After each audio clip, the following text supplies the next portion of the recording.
আসসালামু আলাইকুম। আজকে যে বিষয়টা নিয়ে আলোচনা করব সেটা হচ্ছে সিএসএস। সিএসএস কি? সিএসএস হচ্ছে cascading style sheet.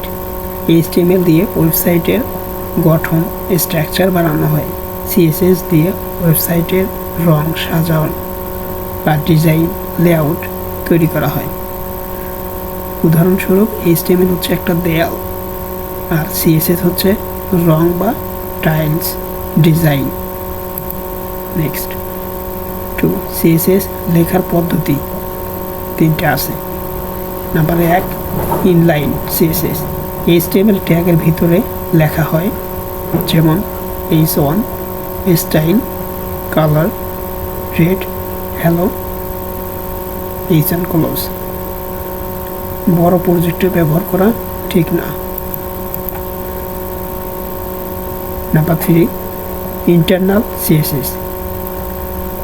Internal CSS হচ্ছে এইচটিএমএল ফাইলের স্টাইল ট্যাগের ভিতরে, তাতে হেডের মাঝে থাকবে।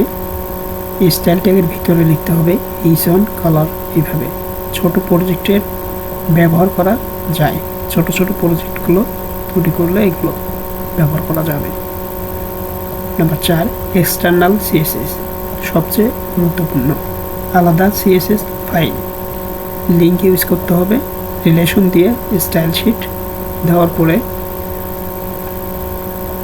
লিঙ্ক দেওয়ার ফাইলের নাম দিতে হবে স্টাইল ডট সিএসএস। যে কোনো নাম এখানে দিতে পারি প্রফেশনাল ওয়েতে। সিএসএস সিলেক্টর কাকে বলল, মানে সিএসএস সিলেক্টর কি? Element selector. পি হচ্ছে এটা একটা কি এলিমেন্ট। এলিমেন্ট সিলেক্টরের জন্য এইভাবে ইউজ করতে পারবো। Colour blue. সব ট্যাগের ভিতরে, মানে সবগুলো ট্যাগের ভিতরে কাজ করবে। Number 2, class selector. Class selector আগে অবশ্যই একটা ডট দিতে হবে। ডট দেওয়ার পরে এখানে যে কোনো ক্লাসের নাম যেটা দেওয়া থাকবে সেই নাম দিতে হবে। দেন ব্যাকগ্রাউন্ড কালার। তারপর এইচটিএমএল ইউজ করতে হবে div দিয়ে ক্লাস ডিভিশন, এটা ইউজ করে তারপরে ক্লাস, তারপর বক্স দিয়ে এইভাবে। তার আগে এইভাবে ক্লাসটা ইউজ করার পরে অবশ্যই সামনে বক্স দিতে হবে, ডট চিহ্ন। Number 3, ID selector. ID selector চেনার জন্য প্রথমে দিতে হবে হচ্ছে হেডার ফাইল। আইডির নাম দিতে হবে হেডার ফাইল। হেডার দেওয়ার পরে এখানে সামনে যে হ্যাশ চিহ্নটা আছে এইটা দিলে মানে সব পুরো সিস্টেমটা সে ধরায় নেবে। আর সবচেয়ে কথা হচ্ছে আইডি যেটা আছে, যেখানে আমরা আইডিটা বসাবো, এটা একবারে ইউজ করতে পারবো, দ্বিতীয়বার এটা ইউজ করা যাবে না। Next, CSS colour. Text colour. Colour দেওয়ার পরে রেড এভাবে দেওয়া যায়। কালার এটা হেক্সাডেসিমেল কোড, এই সিস্টেমে দিতে পারবো। আর একটা কালার হচ্ছে RGB, এই সিস্টেমেও কালার দেওয়া যায়।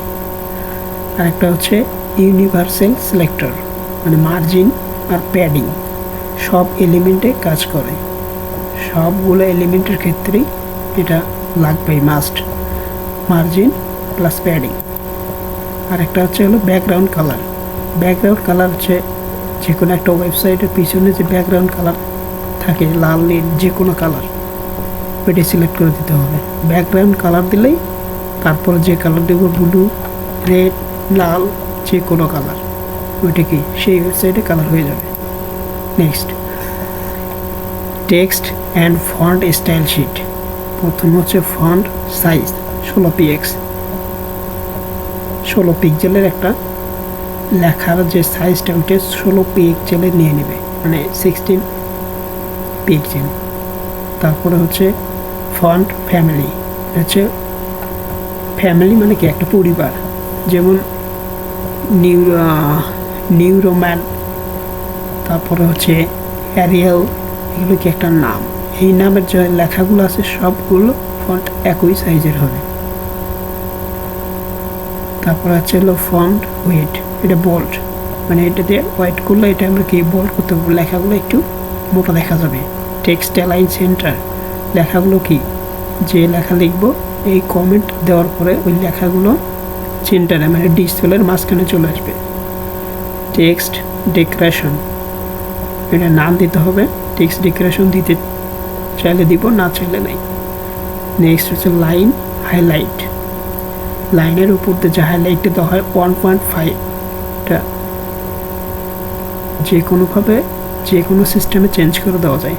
লেখা সুন্দর করার জন্য সবচেয়ে ব্যবহার করা হয় এটা, মানে লেখা সুন্দর করার জন্য সবচেয়ে বেশি ব্যবহার হয়। 1 নম্বর CSS বক্স মডার্ন, প্রতিটা HTML এলিমেন্ট একটি কি বক্স, যেমন কন্টেন্ট, প্যাডিং, বর্ডার, মার্জিন, এই 4টা থাকবেই।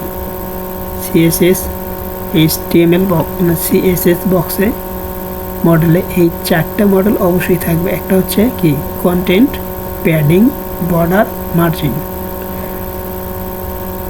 হোয়াইট হচ্ছে 200 px, এক্সাম্পল এটা হোয়াইট হচ্ছে 200 px, প্যাডিং হচ্ছে 10 px, বর্ডার হচ্ছে 2 px solid black, margin 20 px। Layout বোঝার জন্য মাস্ট লাগবেই। আরেকটা হচ্ছে হাইট অ্যান্ড ওয়াইড, এটা তো একটু আগে বুঝিয়ে দিলাম। রেসপন্সিভ ডিজাইন ম্যাক্স উইথ দরকার হয়েছে, নতুন একটা অ্যাড হয়েছে, এটা হচ্ছে ম্যাক্স উইথ, মানে ডিসপ্লে মোবাইল হোক, ল্যাপটপ হোক, পিসি হোক, যে কোনো ডিভাইসে সব ওয়েবসাইটগুলো সেম দেখাবে, যার কারণে কি ম্যাক্স ওয়াইড 100% দিলে সেমভাবে একটা ডিসপ্লে যদি 10 ইঞ্চি হয় আর একটা মোবাইল ডিভাইস যদি 1 ইঞ্চি বা 5 ইঞ্চি হয়, তো কী হবে ওই ল্যাপটপে বা ডিভাইসে 10 ইঞ্চিতে যা দেখাবে মোবাইলও সেমভাবে দেখাবে, যার কারণে এটা ইউজ করা হয় ম্যাক্স উইথ 100%। আরেকটা আছে ডিসপ্লে প্রপার্টি, ডিসপ্লে ব্লক করে দেওয়া যাবে। নতুন একটা লাইন নেওয়ার পরে ডিসপ্লে ইনলাইন, এক লাইনেই থাকবে। আরেকটা হচ্ছে ডিসপ্লে ইনলাইন ব্লক, এক লাইনে যাবে, যাইতে যেতে হঠাৎ করে ওকে ব্লক হয়ে যাবে, তারপরে আবার নিচে থেকে শুরু হবে। আরেকটা হচ্ছে ডিসপ্লে নান, ডিসপ্লে নান মানে হচ্ছে যদি কোনো কিছু লেখা হয়, লেখার পর ওই জায়গায় ওই ডিসপ্লেতে ওইটা কি দেখাবে না, জায়গা ঠিকই নেবে কিন্তু দেখাবে না। নান এলিমেন্ট লুকায়, নান কি এলিমেন্ট লুকায় রাখে প্লাস জায়গা নেয় না। আরেকটা হচ্ছে ফ্লেক্সিবল, লেআউট বানানোর জন্য এক্সাইটেডের উপরে, যেমন ডিসপ্লে ফ্লেক্স করে জাস্টিফাই কন্টেন্ট সেন্টারে নিয়ে আসে। আর একটা হচ্ছে এলিমেন্ট আইটেম সেন্টার করে, আর গ্যাপ 10 px মানে 10% বা 10-20 যাই দিই না কেন একটু একটু করে কি গ্যাপ রাখবে। রো কলন সবচেয়ে সহজে করা যায়। আরেকটা হচ্ছে CSS ইউনিট, এগুলো লাগেই মাস্ট। px মানে ফিক্সড, এটা লাগবে। পার্সেন্টেজ অনুযায়ী। আর em parent font, .rem root font, আর VH আর VW স্ক্রিন সাইজ। VH আর VWতে স্ক্রিন সাইজটা বোঝাই। 6 নম্বর হচ্ছে hover effect, font hover, background হচ্ছে রেড, মাউস নিলে ইফেক্ট দেখাবে। যেমন আমরা কোনো একটা ওয়েবসাইটে যখন কোনো মাউস এইভাবে স্ক্রল করে দেখাই, তখন কী হবে ওই যে জায়গায় মাউস নিয়ে যাই ওই জায়গায় হয় একটু বড় হয়, হয় একটু কালার আসে বা কালার চেঞ্জ হয়ে যায়, এইরকম মানে মাউসের কার্সরটা দিয়েটা চেঞ্জ হয়ে যায়, সেটা হচ্ছে কি হবার ইফেক্ট। আরেকটা হচ্ছে রেসপন্সিভ ডিজাইন বেসিক, এটা হচ্ছে মিডিয়ার ক্ষেত্রে লাগবে।